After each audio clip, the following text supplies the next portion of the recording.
இவ்வளவுதான் நமது வாழ்க்கை. சலங்கையின் விலை ஆயிரக்கணக்கில், அதைக் காலில்தான் அணிய முடியும். குங்குமத்தின் விலை மிகக் குறைவு, அதை நெற்றியில் அலங்கரித்துக் கொள்வார்கள். இங்கு விலை முக்கியமில்லை, அதன் பெருமைதான் முக்கியம். உப்பு போன்ற கடினமான வார்த்தைகளால் நம்மை திருத்துபவன் உண்மையான நண்பன். சர்க்கரை போன்ற இனிப்பான வார்த்தைகளால் நம்மை புகழ்பவன் நயவஞ்சகன்.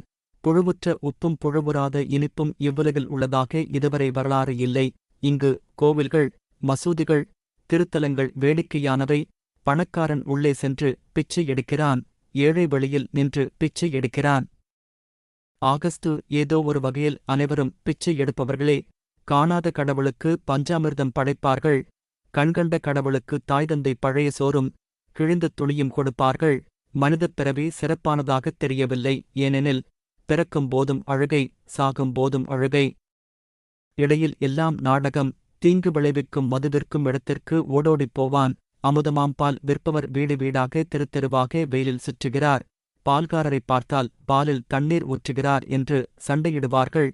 தண்ணீரில் நஞ்சுகளை கலந்து விற்கும் பானங்களை தலை மீது வைத்துக் கொண்டாடுகிறார்கள். மனிதனின் பிணத்தைத் தொட்டால் அல்லது பார்த்தாலே தீட்டு எனக் குளிக்கும் மனிதன்.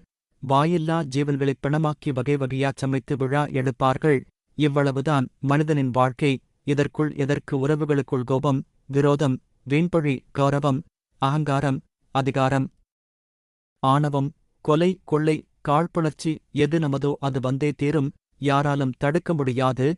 நமதில்லாதது, நமக்கில்லாதது எது செய்தாலும் வராது, யாராலும் தரவும் முடியாது.